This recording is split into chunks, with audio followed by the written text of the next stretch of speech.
नमस्कार साथियों। पीसीएस परीक्षा को देखते हुए आगामी करंट अफेयर्स से रिलेटेड कौन कौन से ऐसे प्रश्न हो सकते हैं जो आपके लिए बहुत इंपॉर्टेंट हैं।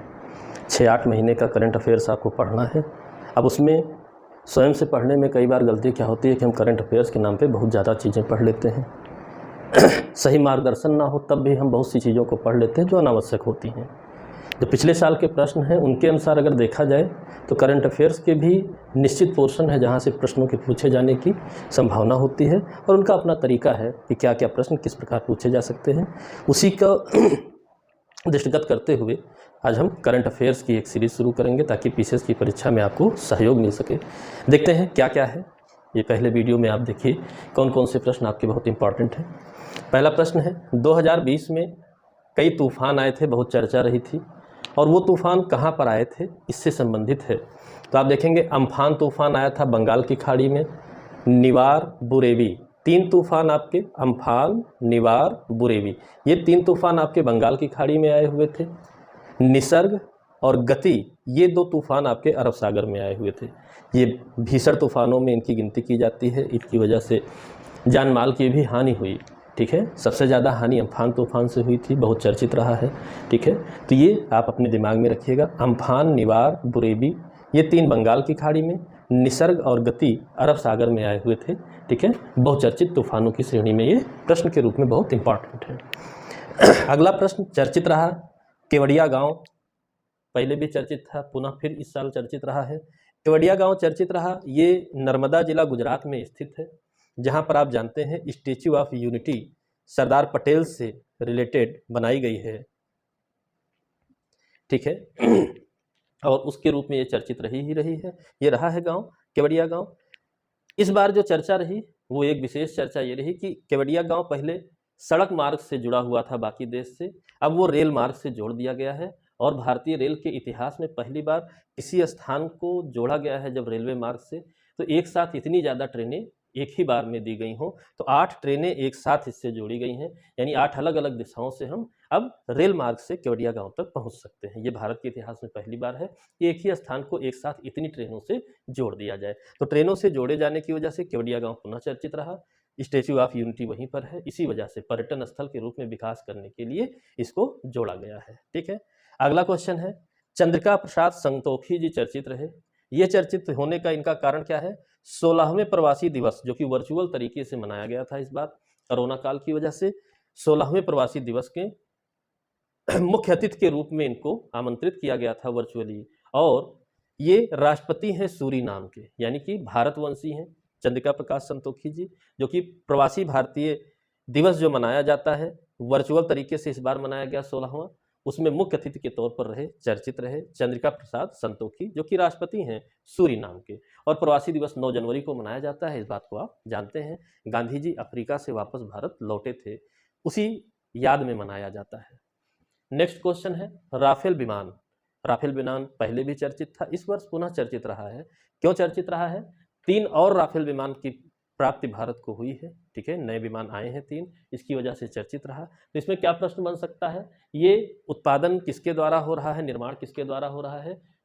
डसाल्ट एविएशन कंपनी है फ्रांस की, उसके द्वारा इसका निर्माण किया जा रहा है। और इन तीनों को मिलने के साथ अब भारत को कुल मिलाकर के 11 विमान प्राप्त हो चुके हैं। ठीक है, कुल जो समझौता है वो 36 विमानों का है, जो कि 2023 तक इनकी पूर्ति करनी है, यानी 2023 तक 36 राफेल विमान 5वीं पीढ़ी के युद्धक विमान हैं, ये भारत को प्राप्त हो जाएंगे। ठीक है, तो 3 और प्राप्त होने की वजह से ये चर्चित रहा। तो उसकी company Dassault aviation company France आप जाने रही है। ठीक है, फ्रांस से समझौता हुआ है। ठीक है, आकाश मिसाइल चर्चित रही, लेकिन आकाश मिसाइल ये पुराना वर्जन ना चर्चित रह करके अब की आकाश यंजी नाम से मिसाइल चर्चित रही। यंजी यानी कि न्यू जनरेशन, यानी आकाश मिसाइल का एक नया वर्जन आया है न्यू जनरेशन नाम से आकाश एनजी मिसाइल। ठीक है, डीआरडीओ द्वारा विकसित स्वदेशी मिसाइल है। यह सतह से हवा में मार करती है। ठीक है, और इसकी जो मारक क्षमता है वो 30 किलोमीटर डिस्टेंस लेती है और ऊंचाई में 18,000 मीटर तक ऊंचाई तक ये मार सकती है। ठीक है, यानी स्वदेश निर्मित है, डीआरडीओ द्वारा विकसित है। हाल ही में इसका परीक्षण किया गया अंतरिम परीक्षण केंद्र चांदीपुर उड़ीसा में। यहाँ 2 क्वेश्चन बनते हैं। एक इंडिविजुअल प्रश्न बनता है कि अंतरिम परीक्षण केंद्र कहाँ स्थित है? चांदीपुर उड़ीसा में स्थित है। और इसका यहाँ पर आकाश एनजी स्वदेश निर्मित मिसाइल का जो परीक्षण किया गया, इसलिए स्थान भी चर्चित रहा, मिसाइल भी चर्चित रही, और ये सतह से हवा में मार करती है। इसकी एक और विशेषता भी है, ये एंटी मिसाइल के रूप में भी इस्तेमाल की जा सकती है, यानी कि दुश्मन की मिसाइलों को मार गिराने में भी सक्षम है। सोनिक, सुपरसोनिक दोनों तरीके की मिसाइलों को मार गिराने में सक्षम है, इसलिए बहुत ज़्यादा चर्चित रही है आकाशयंजी मिसाइल। तो इसको भी आप लोग याद रखिएगा, ठीक है। अगला क्वेश्चन देखते हैं क्या है। अगला प्रश्न है, सुभाष चंद्र बोस जी, जिनके बारे में आप जानते हैं, कुछ बताने की जरूरत नहीं है, ठीक है। भारतीय स्वतंत्रता संग्राम के सबसे प्रमुख सिपाहियों में से एक हैं, ठीक है। इनका जन्म हुआ था 23 जनवरी 1897 ईस्वी में, और इस वर्ष इनकी 125वीं जयंती वर्ष मनाने की घोषणा केंद्र सरकार द्वारा किया गया है, ठीक है। यानी 2021 में सुभाष चंद्र बोस की 125वीं जयंती वर्ष मनाया जा रहा है। ये मोस्ट इंपॉर्टेंट क्वेश्चन है। और 23 जनवरी को पराक्रम दिवस घोषित कर दिया गया है, यानी कि इंडिविजुअल, यह क्वेश्चन भी आपका मोस्ट इंपॉर्टेंट है। पराक्रम दिवस के रूप में 23 जनवरी को पराक्रम दिवस घोषित कर दिया गया है। और साथ ही साथ अंडमान के एक द्वीप का नाम भी सुभाष चंद्र बोस द्वीप रख दिया गया है। तो इन चीज़ों को आप, यानी कि ये मोस्ट इंपॉर्टेंट क्वेश्चन है। सुभाष चंद्र बोस इतनी विशिष्ट पर्सनालिटी हैं कि उनसे प्रश्न लगभग मानकर चलिए आएगा ही आएगा। इनका जन्म 23 जनवरी 1897 को हुआ। 125वां जयंती वर्ष इस वर्ष मनाया जा रहा है। पराक्रम दिवस 23 जनवरी को घोषित किया गया है, और अंडमान के भी एक द्वीप का नाम सुभाष चंद्र बोस रख दिया गया है, ठीक है। इस वर्ष कोरोना काल में कोविन शब्द बहुत इंपॉर्टेंट रहा। कोविन, जिसका फुल फॉर्म है कोविड वैक्सीन इंटेलिजेंस नेटवर्क, ठीक है, जो कि वेबसाइट और ऐप के रूप में हमारे पास उपलब्ध है, ठीक है। तो यह चर्चित शब्द रहा है। मोस्ट इंपॉर्टेंट क्वेश्चन है आपका, कोविन क्या है? कोविड वैक्सीन इंटेलिजेंस नेटवर्क है, वेबसाइट और ऐप के रूप में है, जहां पर हमें कोरोना से संबंधित तमाम जानकारियां प्राप्त होती हैं, वैक्सीनेशन से संबंधित तमाम जानकारियां प्राप्त होती हैं, ठीक है। अगला क्वेश्चन है जो बिडेन, इनके बारे में आप जान रहे हैं। नए राष्ट्रपति यूएसए के चुने गए हैं, संयुक्त राज्य अमेरिका के चुने गए हैं। ये 46वें राष्ट्रपति हैं और चुनाव 59वां रहा है, ठीक है। 46वें व्यक्ति है राष्ट्रपति के रूप में, लेकिन चुनाव 59वां रहा है। डेमोक्रेटिक पार्टी के उम्मीदवार थे, यानी कि डेमोक्रेटिक पार्टी के राष्ट्रपति के रूप में ये अब स्थापित हुए हैं। ये सबसे उम्रदराज राष्ट्रपति हैं, अमेरिका के सबसे उम्रदराज राष्ट्रपति हैं, जिनकी उम्र 78 वर्ष है। और इन्होंने हराया है डोनाल्ड ट्रंप को, जो निवर्तमान राष्ट्रपति हैं, पिछले टर्म में राष्ट्रपति थे और रिपब्लिकन पार्टी से थे, ठीक है। लेकिन इस बार हार कर वो बाहर हो गए, यानी रिपब्लिकन पार्टी अब सत्ता से बाहर हो गई है। डेमोक्रेटिक पार्टी के जो बिडेन ने सत्ता वहां पर राष्ट्रपति के रूप में स्थापित की है। इनकी पार्टी की ओर से कमला हैरिस को उपराष्ट्रपति नियुक्त किया गया है, जो कि प्रथम महिला है। यूएसए के इतिहास में प्रथम महिला उपराष्ट्रपति बनी है कमला हैरिस, जो भारतीय जमैकन मूल की हैं, इसलिए मोस्ट इंपॉर्टेंट क्वेश्चन बनता है।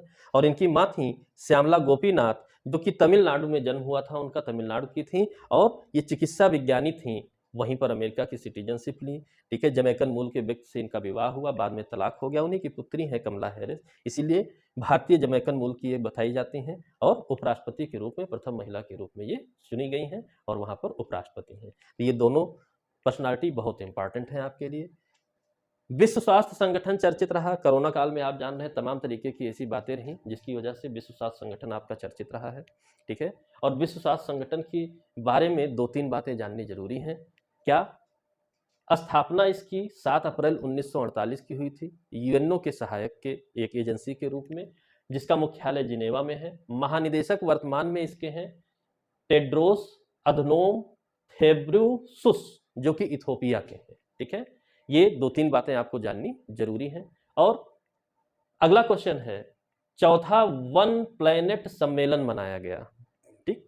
वन प्लैनेट सम्मेलन जो है ये जैव विविधता, बायोडाइवर्सिटी के संरक्षण से है, जो कि पेरिस फ्रांस में इस सम्मेलन का आयोजन किया गया। मोस्ट इंपॉर्टेंट क्वेश्चन है बायोडाइवर्सिटी, इसमें हानि होती जा रही है बहुत कुछ, तो सस्टेनेबल डेवलपमेंट के लिए लगातार बायोडाइवर्सिटी शब्द चर्चित है। तो आप इस बात को जानिए कि वन प्लैनेट सम्मेलन उसी के संरक्षण के लिए है, जो कि चौथा पेरिस फ्रांस में मनाया गया है, ठीक। अगला क्वेश्चन है, पुर्तगाल के राष्ट्रपति पुनर्निर्वाचित हुए हैं, उस रूप में एक पर्सनालिटी चर्चित है, मार्सेलो रेबेलो डी सोसा, ठीक है। ये राष्ट्रपति थे, पुनर्निर्वाचित होकर के पुनः पुर्तगाल के राष्ट्रपति बने हैं। चर्चित व्यक्तित्वों में इनका भी स्थान है इस साल के, ठीक है। एक अलग क्वेश्चन है, ये मोस्ट इंपॉर्टेंट आपका क्वेश्चन है। स्पेस एक्स क्या है, कई बार प्रश्न आ भी चुका है इससे रिलेटेड, जब भी चर्चित होता है करंट में प्रश्न जरूर आता है। स्पेस एक्स क्या है? स्पेस एक्स निजी क्षेत्र की अंतरिक्ष कंपनी है, ठीक है। पहली निजी क्षेत्र की स्थापित निजी क्षेत्र की अंतरिक्ष कंपनी है, यूएसए की ये कंपनी है, ठीक है। सामान्य तौर पर सरकारी संगठन ही, सरकारों की ओर से ही तमाम देशों के या सरकारी संगठनों की ओर से ही अंतरिक्ष में कार्य किया जा रहा है, लेकिन स्पेस एक्स निजी क्षेत्र की स्थापित कंपनी है अंतरिक्ष से संबंधित। इसके रॉकेट का नाम है फाल्कन रॉकेट, ठीक है। और इस फाल्कन रॉकेट के जरिए 143 छोटे उपग्रहों का एक साथ प्रक्षेपण किया गया है, इस वजह से चर्चित रही है। और इनका प्रक्षेपण कहां से किया गया? केप कैनवेरल, फ्लोरिडा, यूएसए से। आप जानते हैं 20वीं बार यह प्रश्न आ चुका है कि केप कैनवेरल कहाँ है? फ्लोरिडा में है, पूर्वी यूएसए में है, और यहीं से ये प्रक्षेपण केंद्र है यूएसए का, यहीं से इसका प्रक्षेपण किया गया है। तो आप जानिए, स्पेस एक्स कंपनी निजी क्षेत्र की अंतरिक्ष कंपनी है। 143 छोटे उपग्रहों को एक साथ छोड़ने, अंतरिक्ष में स्थापित करने की वजह से चर्चा में रही है, और छोड़ा गया है केप कैनवेरल, फ्लोरिडा, यूएसए से, अंतरिक्ष केंद्र से, और इसके रॉकेट का नाम फाल्कन रॉकेट है, ठीक है। इस तरीके के आपके तमाम प्रश्न हैं, लगातार आपको वीडियो प्राप्त होती रहेगी, तैयारी किए रहिए। अब ज़्यादा दूर नहीं है आपकी परीक्षा, इधर उधर भटकने से अच्छा है, बहुत ज़्यादा पढ़ने से अच्छा है, चुने हुए प्रश्नों को पढ़िए, जहां से पिछले पेपर्स बताते हैं कि जिस प्रकार की चर्चाएं रही हैं करंट में और कहां से प्रश्न बनाए जाते हैं, तो उसी से संबंधित कुछ चुने हुए आपके इस वर्ष के करंट के अफेयर्स के प्रश्न हैं। अगले वीडियो का इंतजार करिए, चैनल को लाइक सब्सक्राइब करिए, ठीक है, ताकि नेक्स्ट वीडियो जल्द से जल्द मैं अपलोड करूंगा और आपको तुरंत प्राप्त हो। बार बार वीडियो को देखिए, दोहराते रहिए, नोट्स बनाने या बहुत कुछ करने की जरूरत नहीं है। अगर आपने सुन भी रखा है तो आपका क्वेश्चन निश्चित है कि वो सही होगा।